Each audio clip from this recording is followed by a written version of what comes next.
Alrighty, good afternoon, ladies and gentlemen, and welcome to Weather Center Live. We are going to be doing an abbreviated live stream at a very, very odd time. I do apologize.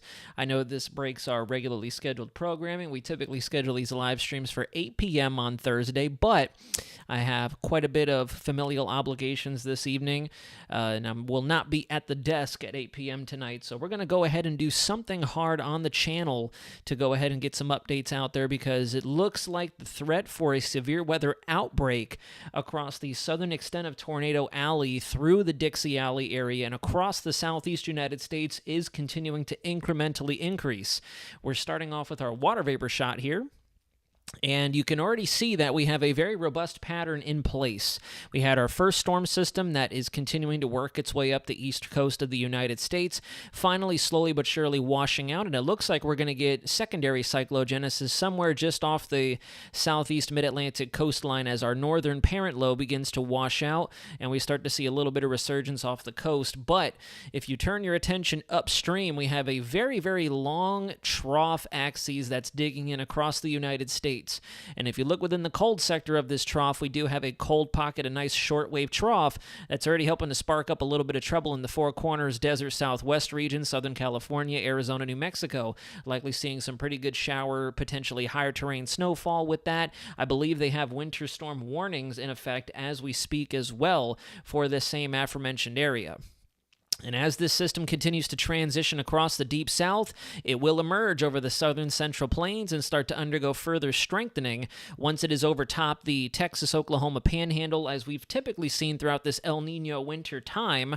And so we're going to have widespread significant weather that's going to be associated with this, and we're going to talk a little bit more about that right now. Ryan Levine, welcome in. Hope all is well for you as well. Thank you very much for joining us. So this is our day one severe weather outlook from Storm Prediction Center, and you can see we have a wide basin across Kansas, Oklahoma, and interior northern Texas. Excluding the panhandle, they're going to likely be in the cold sector of this system as it begins to generate and establish itself over the southern plains. I would anticipate this might continue to go up. I'm not too sure, but I'm really starting to notice we might see a bit of an increase in our SPC thresholds as we start to see this transition in closer to the Shreveport, Lake Charles, New Orleans area, especially the southern half of Mississippi, the southern half of Alabama, and then transitioning into our neck of the woods here in Georgia, South Carolina, and especially Florida. I'm noticing some market increases in our model data to suggest that our buoyancy is going to be a little higher than what we were initially looking at. And we're going to dive into that as much as we can today, despite this abbreviated live stream. I only have until 3, then I have a work meeting I need to be in, so we'll unfortunately be cutting it short. Sharon Jackson, welcome in. Yes, it is coming to the Panhandle. Kevin Rivera, good to see you. Kevin, I wanted to ask you, you're out in Puerto Rico, correct? Because I'm actually slated to take a trip out there to visit family in the beginning of April. So might just do a live stream out there from the Puerto Rico area. We'll see, to be determined.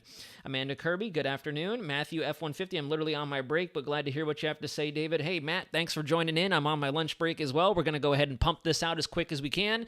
Here's our day 2 risk. Sharon, if this answers your question or begins to answer your question, I would not be surprised if we see a little bit of an enhanced risk right in through here.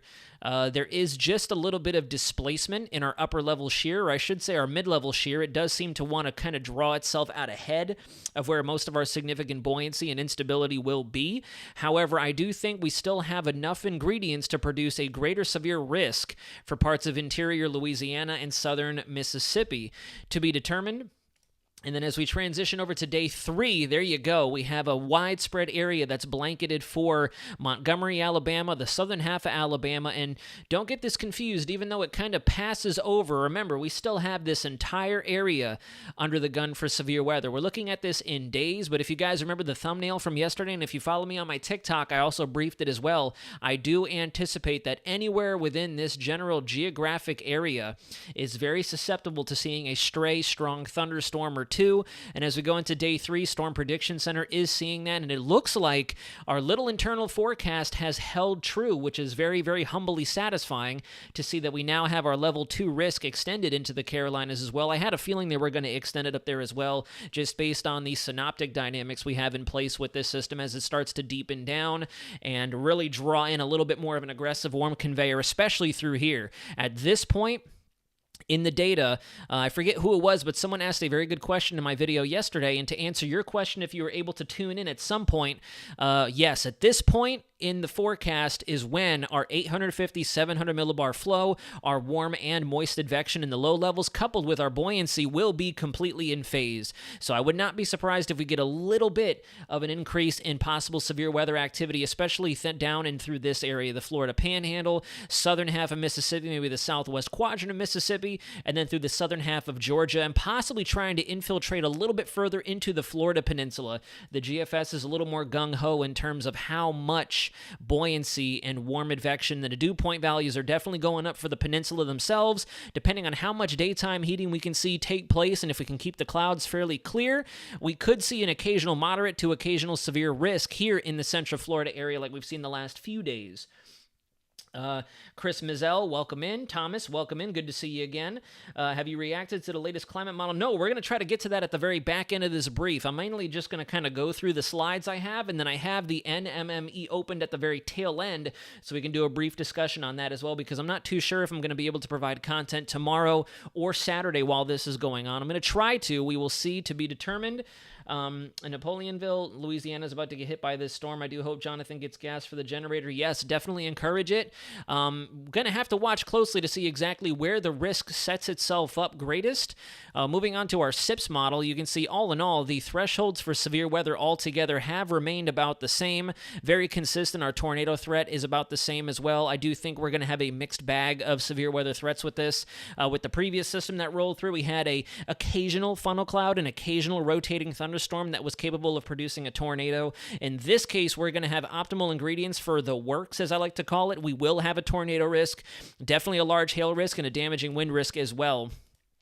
You switch on over to day 2, and again, it looks like the severe weather threat has reduced itself, or has been reduced a little bit, according to our SIPs, and I will truthfully say I'm not too sure about this. Of course, I haven't been able to really dig into a whole bunch, so this could possibly hold true, and then day 3, you can see that risk really begins to expand. Once again, in fact, this 30 percentile has only continued to slowly but surely noticeably increase as we've gone over the couple days, and the tornado risk has definitely increased as well, encompassing much of the Florida Panhandle, southwestern portions of Georgia, and the eastern half of Alabama. Same thing with the hail threat. Hail threat is definitely there, especially if you go back in time. You can see the hail risk definitely remains fairly elevated, as well as the wind risk as we go all through each of these 3 days of severe weather action.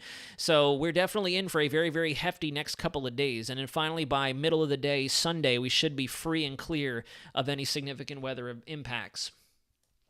So we're coming on over to our WPC chart because I want to take you through exactly what kind of synoptic drivers we have in this setup. And I think we honestly neglect that across the spectrum, especially us younger meteorologists. It seems like a lot of the weather briefings, they rely fairly heavily on model data. So we're actually going to push pause. We're going to go through some analysis data. We're going to use our forecasted mock charts, but we will have analyzed surface features on here to help kind of break things down. So what's very interesting is you have a dry line that's analyzed at ahead of our establishing cold front.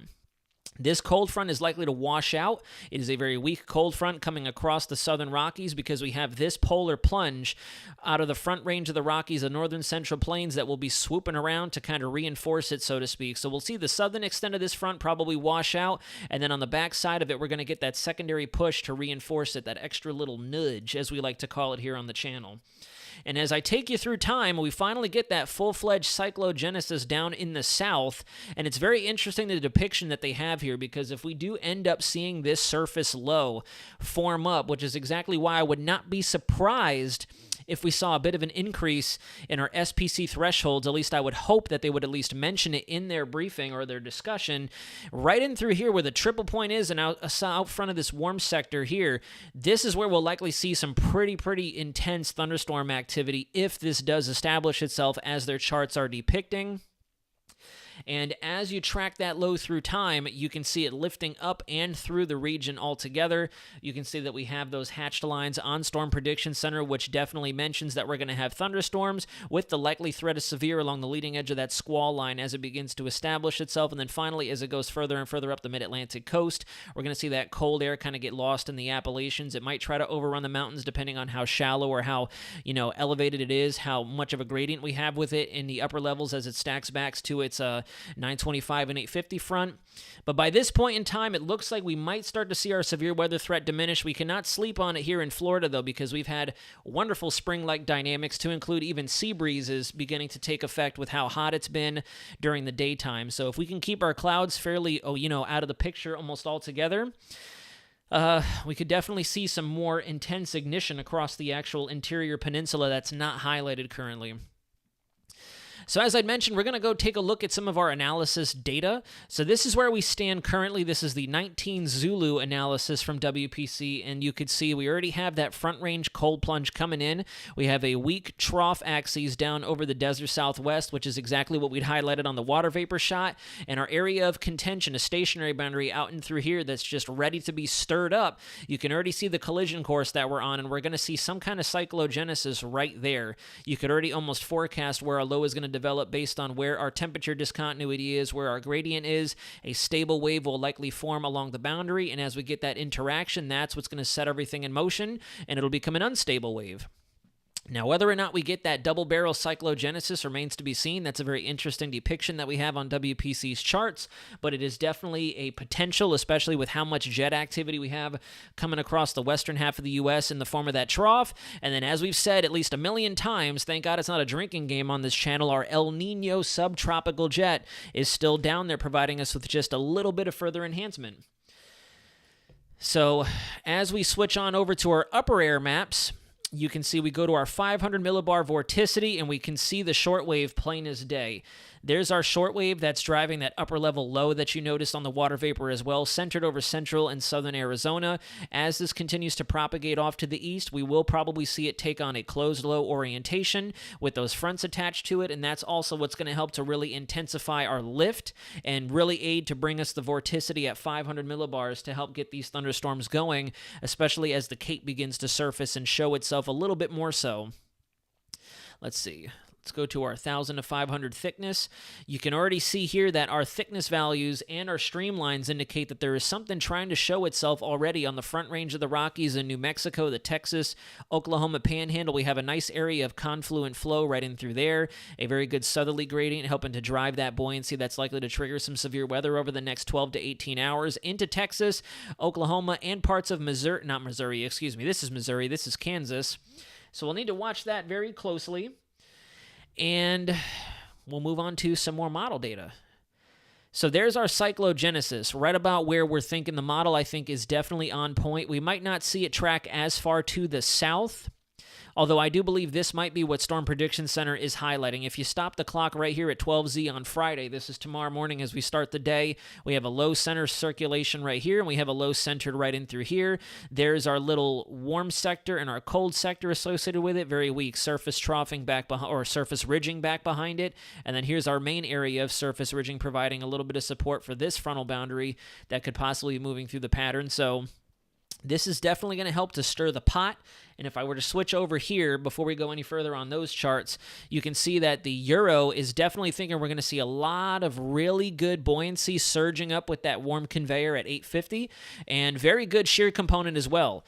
And if you take it just a couple more panels out in time, notice that right about here, we are in phase with a lot of our surface-based instability, particularly between Baton Rouge and New Orleans. It looks like we are definitely above that 1,000 joules per kilogram of Cape, and our strongest component at 850 millibars, that 34 to 42 knot wind from the south, is definitely parked right overhead, at least according to our European model. So that could help to draw a little bit more of that instability further north as well. So we could see some isolated severe thunderstorms as the system sweeps through, and this is during max heating of the afternoon as well tomorrow, Friday 18 Zulu, which would be approximately, I think, 1 p.m. in the afternoon for us Eastern Standard Time folks, at least until we change clocks, move the clocks forward this upcoming Sunday. And then as we move through time, notice we get even more buoyancy, and I'll try to take you down a little bit closer so you can see.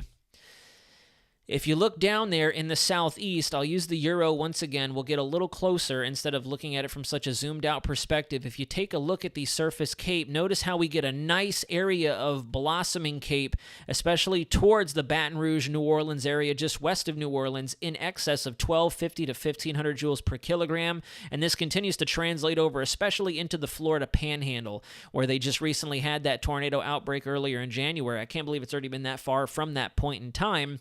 And at this point, even though you can't see it, we do have a little bit of lagging instability, but all through here is where your 850 millibar wind component is. So I think anywhere in this general vicinity could likely see strong hail, or I should say big hail, strong winds, and that isolated tornado threat, especially in this quadrant of that 850 millibar flow. So we'll have to watch very closely exactly what takes shape, as well as if we start to see that squall-like appendage form on the southern side of this system as it moves through. We'll switch on over to the RRF's composite reflectivity, and this is exactly what we're talking about. You can see that well-established warm sector thunderstorm activity, almost two separate areas of significant thunderstorm activity. This is going to be a very widespread event, I do believe. And then there you go. If you look at what the RRF's is thinking, right down in the southern quadrant of this system, eastern New Orleans, southern Mississippi, southern Alabama as well, you get that very, very explosive area of convective activity. Not a whole lot of discrete action down there, but definitely enough to convince me that we might want to think about raising the risk, at least in that small pocket along the Gulf coastline. I would not be surprised, and I would hope that they might elevate us just a little bit based on what our RRFs and our FV3 model is showing.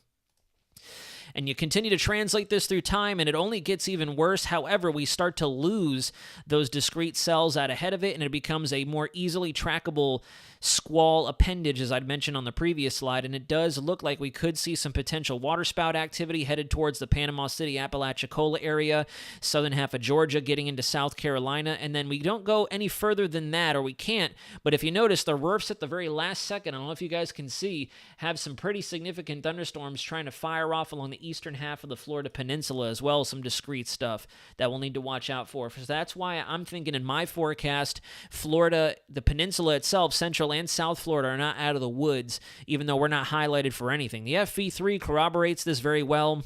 You can see some really, really good activity down there in the southeast. And if I take you all the way through to the end of the loop, notice we got really, really good onshore flow in the Panhandle between Pensacola, Eglin, and Tyndall Air Force Base, and then it just continues on from there.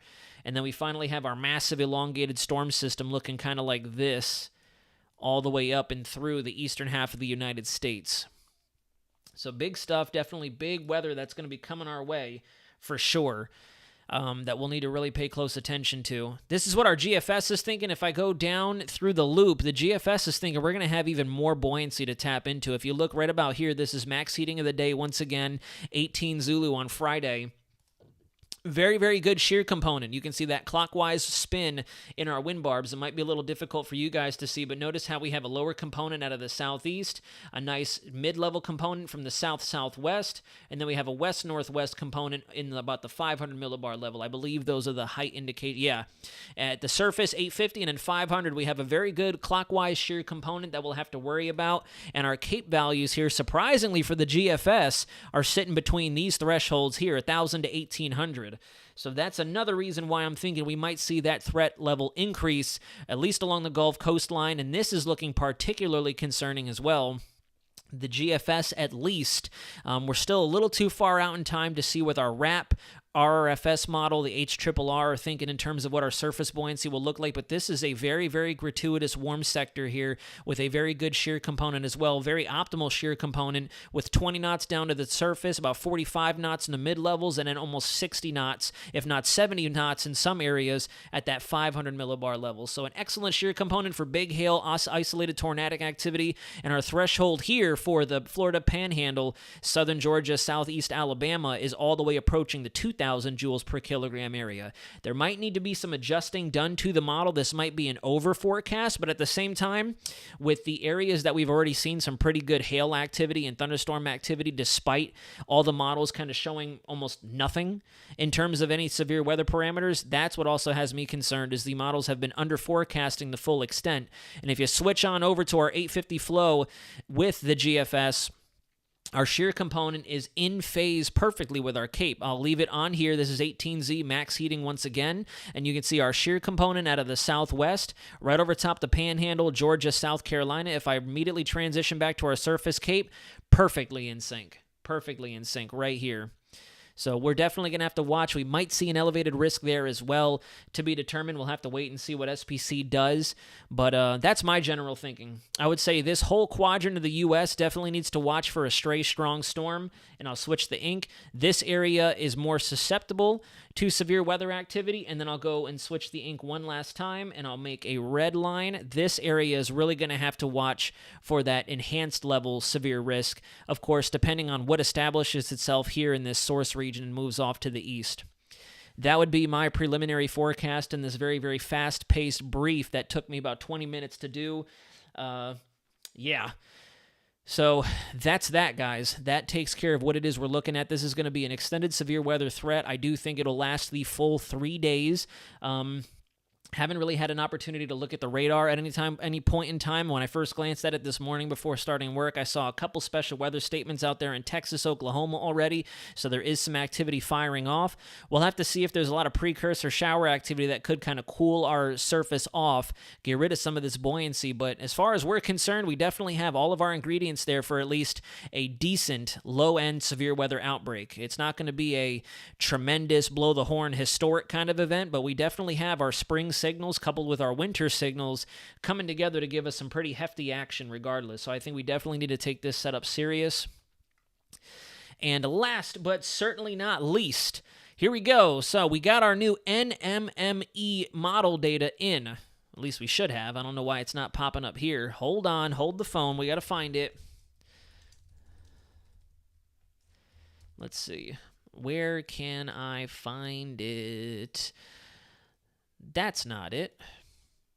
Is this it? Let's go to... That's not going to be it either. Can I pull it up on weathermodels.com? That's the question now. Let's see. Model Lab. I believe it's in here. Let's see. So, international, blah, blah, blah, CFS, CANSIPS, EPS, NWP, NCEP, NDFD, NOAA, ECN, NCAR, Medio France. I thought it was in here. I could have sworn I've seen NMME on this website here. Maybe I'm wrong, because I've definitely seen it floating around the social medias. I haven't had a big-time chance to look at it. Let's see. North American Multi-Model Ensemble Forecast. I'm surprised that Tropical Tidbits has not taken it in just yet. Let's see. Is this website going to give it to us? No, it is not. Oh, wait, maybe not. Maybe we will. Let's see. Here we go. All right. International, let's see, probability forecasts, precipitation rate. All right, so here we go. This is initialized for the beginning of March. And if you look already into June, very, very high levels of activity. Let me zoom this in so you guys can see. There we go. Very, very elevated areas of activity in the tropics. And if I go back in time, it only continues to look even worse as you go through the tropical Atlantic season. Very, very above average. You can see we are well above that 70 percentile threshold in the tropical MDR. Across the Caribbean, it's looking like we're going to be very active through the MDR. And let me give you guys this disclaimer before we go freaking out. What we're seeing here is moisture. So this does not mean we're going to have physical cyclones or let alone hurricanes named systems. What this is telling us is our MDR and our Caribbean are going to be full of moisture. Now you combine that with the fact that El Nino is going away, and that will provide us with the ingredients we need in the low levels of the environment to include our hot SSTs and our OHC that we have that's been almost record-breaking for the last year now. So we could possibly see some spin-ups. If we have enough moisture and a lot of tropical energy out there, there's no saying that we won't get multiple spin-ups at a period of time, especially with how almost menacing these models are looking. And the NMME definitely echoes what the Euro and the CANSIPS is thinking, marching across the greater Atlantic waters into the Caribbean. Definitely thinking West Coast Florida really needs to pay close attention. The Gulf of Mexico, anywhere in the Gulf of Mexico really needs to pay close attention. In fact, The NMME model almost makes it seem as if we're going to have a very, very dominant high pressure across the Atlantic, driving everything off to the west, which would definitely spell bad news for a lot of us out there. You go over to September, same thing. MDR looks to kind of back off a little bit, but we're still going to have lots and lots and lots of moisture out there. Florida Peninsula, Alabama, Mississippi, Louisiana, Texas, you need to have your eyes open. It looks like at this point in time, we might start to see a little bit of our high breakdown. It looks like there are some whispers that we could see some fish storms out at this point, or at least some moisture activity propagating to the north, hitting our lesser and greater Antilles. The Bahamas may need to have their eyes open. This might be the point in time where the mid-Atlantic needs to watch closely, but to be determined, guys. Anyways, unfortunately, I hate to cut this live stream so short and abrupt, but I got 5 minutes to get back to my desk. I have a work meeting I need to be in at 5, or in 5 at 3. So, please, please, please, I know this is very fast-paced, but I wanted to put something out on the channel for you guys to refer to just in case I can't get back to you over the next 24 hours. Follow me on my Instagram, my TikTok, and my X for those more repetitive updates that are very easy, very low threat to pump out on a routine basis. In fact, I will be giving another weather briefing on my TikTok later this afternoon to discuss what we have going on and kind of a consolidated version of what we discussed here in the live stream. But, thank you very much, guys, for watching. Thank you for joining me this afternoon on my lunch break to go ahead and talk severe weather, talk a little bit of tropics for the last couple of minutes. I hope everything is great in your world. Please be prepared for this setup that's going to be coming across the south and the southeast. Have weather radios, have electronic devices charged, batteried up. Make sure you have everything ready to rock and roll. Have a plan if severe weather does hit your area. And let me not forget to give you the disclaimer, a flash flood risk is definitely apparent with this setup as well. Regardless if you have severe weather in your area, if you have some very localized heavy rainfall amounts and these storms begin to train, just kind of pass over that area consecutively again and again and again, you will start to see heavy rain accumulate in very fast. We saw it with the last few systems that came through, so it is very likely that flash flooding is also a big risk alongside our moderate to severe thunderstorm threat, that kind of just wraps everything into a nice bundle. So please drop me any questions, comments, or concerns in the comments section below. Share this live stream if you'd like with the people you know and care about, especially folks who could benefit from it, who may be in the direct line of this system coming through. And we will ride it out together here at the Weather Center. We're going to be talking and kind of keeping you filled in as much as we can with everything else I have going on in the background. But folks, you've been an amazing audience as always. Until next time, this is Weather Center Nazario, signing out.